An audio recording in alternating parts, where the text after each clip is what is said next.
من بيوتهن قريهودي من بيوتهن قريهودي ولا يخرجن دمركين يبحن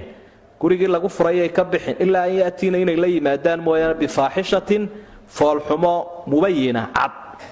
فالحما عد وتلك حدود الله تاسوا حيرركي نظامكي الهي ودغاي ومن يتعدى عده الله حدود الله الهي حدا iyo nidaamka uu dhigay cid uu xijin waaye ka talawda faqad zalama nafsuhu naftiisibu kaas ku xadgudbayo ilaahay waxba muu yeelin laakiin naftiisibu qofkaas ku xadgudbay la tadri ma ogid waxa lagu yiri guriga ha joogta gabadhu la tadri ma ogide la'alla allah ilaahay waxa uu dhow yahay yuhdithu inuu soo cusboonaysiyo keeno بعد ذلك فرينكا كدب امرا ارينو سو عسبونادو اي غدال اسكا جعلادانو مeel dhow iskala xiriira taasa dhici karta ilaahay baa arrimaha ogsoon subhanahu wa ta'ala marka waxyaabaha ka ratibmaya furiinkii waxa kamida gabadha guriga lagu furay waa inay fadhido meel baa lagu furay Soomaha gurigii yadaaba leeba ilaahay bale idaafadiyadu si la tukhrijuuna min buyutihinna gabadha gurigeeda waa gurigeedii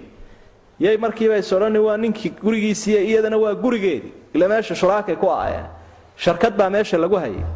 marka waxba uu ka sheegan in iyana waa gurigeedii ha ka saarina buu lahay iyaduna yay ka bix dumarka Soomaaliyeedna waxay yiraahdeen la quraan iyo xagga ma eegun naag la furay fadhiwla kuwa kalena way ku orinayaan waxay leeyihiin maxaa hadii lagu furay ma feer baa ku jabtay ma iskaga fakatid weeye meesha iyaga firdhinayaba marada u tuurayaan haday sheekad kasta tahay markay muddo xijiso waxa wala la soo kacaya khatar cadiim laakiin waa diin weey quraanka asaasa ilaahay uu nagu la hadlay xikmadana ilaahay isaga oo waa ka xagan dambe ku sheegay wuxuu yiri la tadri la allah yuhdithu ba'da dhalika amr waxba ma ogida waxa la idin yiri isku dhawaada markii la xajacla muuqanaysa muddo yar markay ka soo wareegta iyada baahidii u muuqanaysa isagana baahidii baa u muuqanaya baahidii caruurta baahidii ayaa meeshii muuqanaysa kadibna meel dhow ay iskala xiriirayaan ila wax raka ka galay baa haday inantii duday reerkoodii u tagto qaar baa dhulka ku xariiqaya ku baanaya